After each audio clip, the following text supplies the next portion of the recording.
Boa noite a todos. Sejam muito bem-vindos a mais um dia de Evangelho no Lar. Vamos começar pela leitura do nosso livro, Fonte Viva, de Chico Xavier, pelo Espírito Emmanuel. Depois teremos a nossa prece, o Evangelho, os comentários. Vamos ver o que a espiritualidade nos reserva, né, Sérgio? É isso aí. Então vamos lá. A página de hoje é a 126 e ajudemos sempre. Já começou bem, né? E quem é o meu próximo? Essa citação está em Lucas, capítulo 10, versículo 29. O próximo a quem precisamos prestar imediata assistência é sempre a pessoa que se encontra mais perto de nós. Em suma, é por todos os modos a criatura que se avizinha de nossos passos. E como a lei divina recomenda amemos o próximo, como a nós mesmos, preparemo-nos para ajudar infinitamente. Se temos pela frente um familiar, auxiliemo-lo com a nossa cooperação ativa. Se somos defrontados por um superior hierárquico, exercitemos o respeito e a boa vontade. Se um subordinado nos procura, ajudemo-lo com atenção e carinho. Se um malfeitor nos visita, pratiquemos a fraternidade, tentando, sem afetação, abrir-lhe os novos rumos na direção do bem. Se o doente nos pede socorro, compadeçamo-nos de sua posição, qualquer que ela seja. Se o bom se socorre de nossa palavra, estimulemo-lo a que se faça melhor. Se o mal nos busca influência, amparemo-lo sem alarde para que se corrija. Se há cristianismo em nossa consciência, o cultivo sistemático da compreensão e da bondade tem uma força de lei em nossos destinos. Um cristão sem atividade no bem é um doente de mau aspecto, pesando na economia da coletividade. No Evangelho, a posição neutra significa menor esforço. Com Jesus de perto, agindo intensivamente junto dele, ou com Jesus de longe, retardando o avanço da luz, e sabemos que o Divino Mestre amou e amparou, lutou em favor da luz e resistiu à sombra até a cruz. Diante, pois, do próximo, que se acerca do teu coração cada dia, lembra-te sempre de que estás situado na terra para aprender e auxiliar. Página maravilhosa, fantástica, né? Estamos aqui para ajudar sempre, mas a gente ajuda sempre através da compreensão. Ele fala aqui que a gente deve se colocar sempre compreendendo o nosso próximo. E compreender o nosso próximo é nos colocar no lugar dele, ajudando sempre todos os que nos procuram, todos os que estão próximos de nós, sem julgamentos, agindo no bem como Jesus faria, colocando sempre Jesus no nosso coração, perto de nós, sempre conosco, que Ele sempre amparou, Ele sempre amou, Ele nunca julgou, sempre lutou em favor da luz e sempre resistiu ao mal, praticando o bem, exemplificando o bem. Então isso, como filhos de Deus e como irmãos do Cristo, é que todos nós estamos aqui na terra para fazer, amparar, servir, amar, e ele inclui uma palavra importantíssima aqui, que é estudar também. Estudar, refletir. O que eu achei interessante é que ele fala, tem coisas que a gente consegue até entender o outro porque a gente conhece um pouquinho do outro, né? Mas tem pessoas que a gente não conhece, a gente não sabe que aconteceu. Ele cita aí um caso de um assaltante, né? Alguma coisa um malfeitor assim. que ele fala, mas assaltante, né? dá na mesma malfeitor. coisa. E que a gente precisa tratá-lo sem afetação, né? E o que eu entendo como sem afetação, o que é? Que a gente tem que entender que ele é o nosso irmão. Isso tem que estar no nosso coração. Porque se a gente aceita um Deus que é tão amoroso, a gente tem que se tornar esse Deus que é amoroso também, né? Porque só assim eu consigo estar junto com Ele. Eu não consigo estar junto com Ele se eu não tiver esse amor. Eu não consigo ressonar com Ele se eu não emitir esse amor, né? Por isso que a oração mais bonita que todo mundo fala, a gente vem todos lhe falando, é a oração que a gente faz do coração. Sempre. Porque é essa que ressona no Pai. Então, quando a gente olha para alguém que a gente não sabe a situação da vida, para a gente também não importa. Importa olhar que ele é o nosso irmão. Então, ele precisa ter esse mesmo amor, independente do que ele está fazendo. Porque a gente precisa aprender a separar o erro, né, como diz um amigo no livro, do pecador, né? A gente precisa entender, né, que isso é o que ele está fazendo, mas ele continua sendo nosso irmão. E está no mesmo caminho de evolução que nós estamos. Às vezes mais equivocado que nós, mas está no mesmo caminho que nós. Então, quando a gente entender, conseguir colocar isso, Mônica, não estou dizendo que eu já consiga, não. Não, é muito difícil. Mas é o caminho que eu acredito, né, que eu fico, assim, tentando tentando transformar os meus sentimentos para que só chegue a esse amor. Só chegue a amar o outro.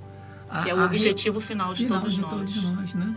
É tentar colocar de tal forma que a gente consiga olhar o outro como realmente alguém que precisa ser abraçado. Independente do que ele esteja fazendo, do que ele seja, do que ele foi. Porque ele independente do caminho que ele esteja seguindo. Entendeu? É muito difícil. Porque a gente, às vezes, também se zanga com alguém da família, né? A gente também, não vai ajuda fulano. Aquela ali não só fez um monte de coisa, fez isso, fez aquilo, não vou lá ajudar não, que essa pessoa não merece. Onde a gente está indo? Contrário ao sentimento de Deus. Contrário à vontade divina. Contrário ao nosso Cristo, que a gente diz tanto aqui, né, que o ama. Será que Jesus faria assim se estivesse no nosso lugar? Assim, entendeu? Porque são coisas diferentes. Eu tenho que ver que a pessoa precisa como irmão. Se ela vai aceitar ou não, aí isso depende a ela. Mas não é o meu julgamento que vai dizer o que ela vai precisar ou não. E sim, eu vou levar amor para ela, entendeu? Eu vou levar o que eu tiver de melhor para ela. A decisão de aceitar ou não dela. E se ela aceitar, eu vou ficar feliz, porque a felicidade dela vai ressonar na minha. E eu vou me sentir mais feliz ainda. Entendeu? Entendi. É isso. É papo para o resto da noite, como sempre. Mas vamos à nossa prece, por incrível que pareça, inicial. Então vamos elevar os nossos pensamentos ao nosso querido Mestre Jesus. Imaginar que Ele está aqui conosco. E Ele está verdadeiramente.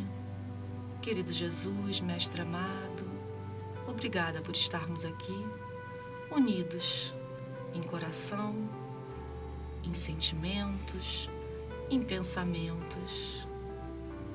Nessa leitura do Evangelho, na leitura dessa página do nosso irmão, que nos traz tanta reflexão, que consigamos, nem que a passinhos de formiguinha, alcançar essa melhora, trazendo para dentro de nós e colocando na nossa prática diária esses ensinamentos que já estão chegando até nós. Então, em nome dos nossos amigos espirituais, que são mentores da nossa casa, o MAP, Francisco, Fabiano, e em nome de toda essa equipe espiritual que nos envolve, vamos à leitura do Evangelho na noite de hoje. Graças a Deus. Serginho vai fazer o Evangelho para a gente. Estamos no capítulo 5, Bem-aventurados os aflitos. Item 22. Começa assim como título. Se fosse um homem de bem, teria morrido.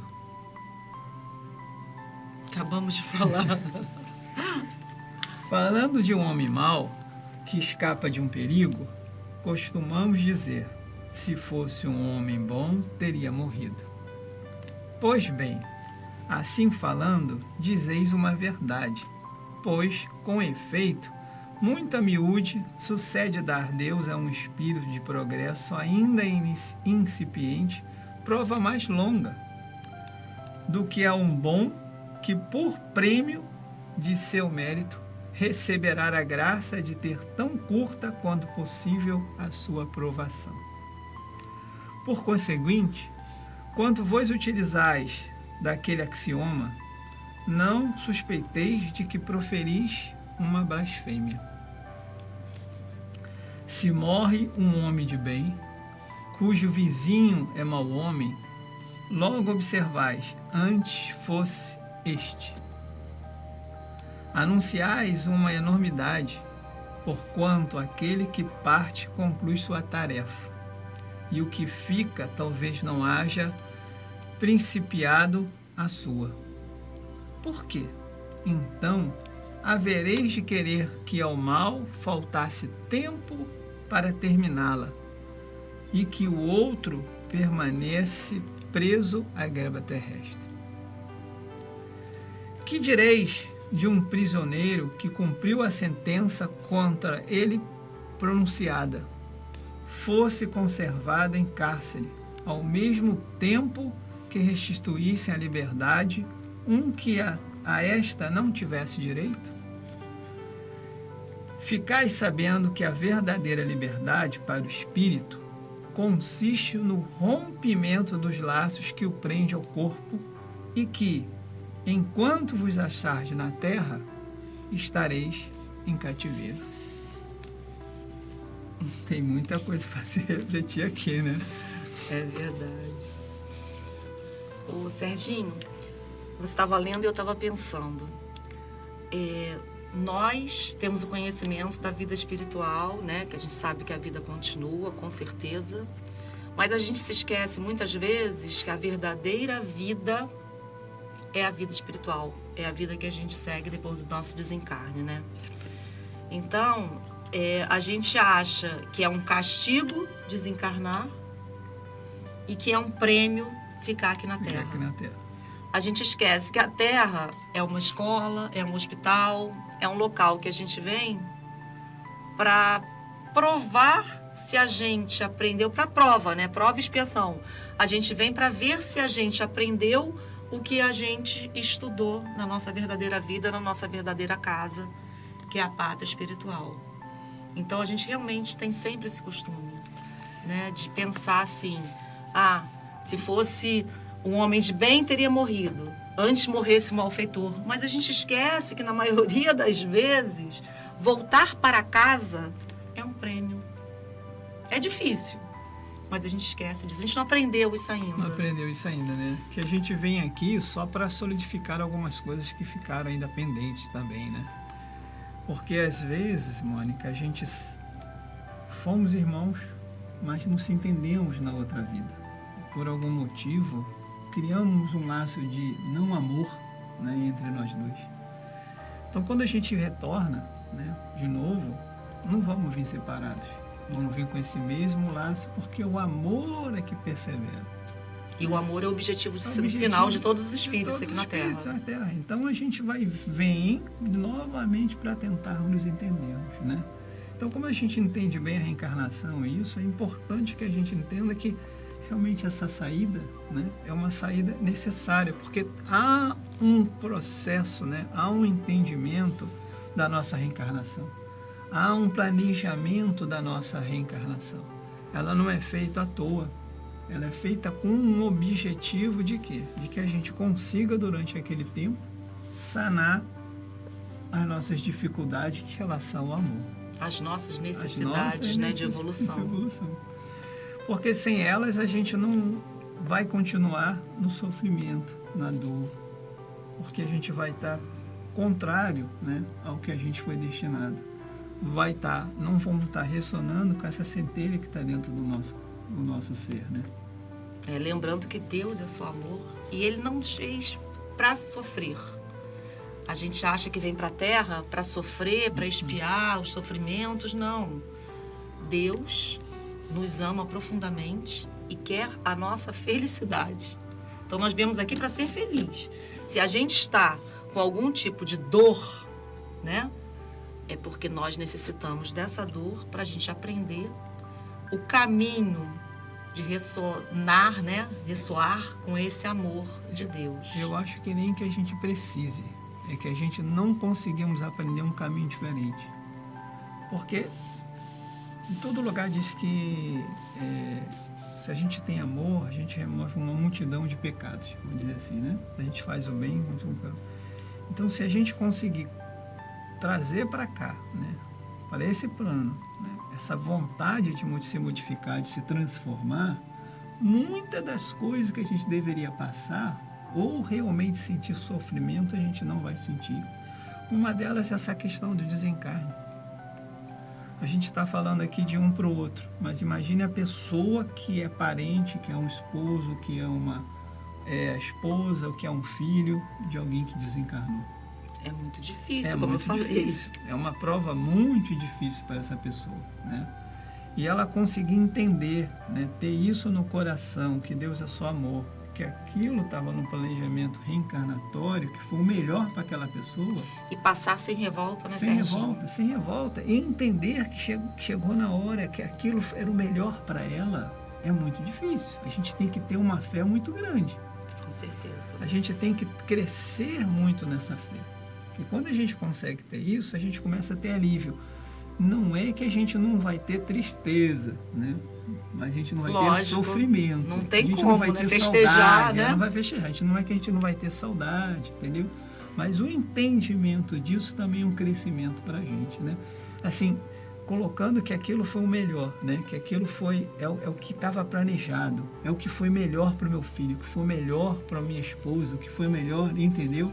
Aquilo você tem certeza que foi, mas fica a saudade tem que ficar. Relembrar das coisas boas, entendeu? Você está curtindo as coisas boas, porque são alavancas para a nossa transformação, entendeu? Então, e isso a gente não deve perder. A gente não deve dizer, não posso sentir saudade. Não, saudade pode, entendeu? Lembrar das coisas boas e sair uma lágrima, assim, a gente não pode ter revolta. A gente não pode ter isso, porque a gente sabe que foi o melhor para aquele nosso ente querido. E o que é o melhor? O que é amar? É querer o bem, querer o melhor, entende? Não é eu querer o que eu quero, entendeu? É o que é o melhor para o outro. E a gente entender que isso é o melhor para o outro e saber que a vida continua, que a gente vai se reencontrar e vai estar de novo, para mim é muito consolador, é muito... É uma verdade que a gente não encontra em muitos lugares, senão na doutrina espírita. É verdade, Sérgio. Né? Olha, a gente não está falando que isso é fácil, não, tá? Não. A gente sabe que é difícil. E lembrando que sempre a gente fala primeiro para os nossos ouvidos. Então, gente, olha, dá para a gente conversar o resto da noite, mas vamos encerrar por aqui com a nossa prece. Vamos fechar os nossos olhos, elevar os nossos pensamentos e unir os nossos corações em prece e agradecer pela oportunidade que tivemos na noite de hoje de estarmos reunidos, refletindo sobre esses ensinamentos trazidos pela página do Fonte Viva, por essa mensagem de Emmanuel e, acima de tudo, pelos ensinamentos contidos no nosso querido Evangelho. Que sejamos todos amparados, envolvidos pela luz que emana do coração do Cristo. Que tenhamos paz nos nossos lares, no nosso bairro, na nossa cidade, no nosso planeta. Lembrando que o nosso Pai é sempre amor e que precisamos sempre ter fé que não estamos desamparados em momento algum. Paz para todos e uma excelente noite. Graças a Deus. Então vamos beber a nossa aguinha. Eu já peguei a minha.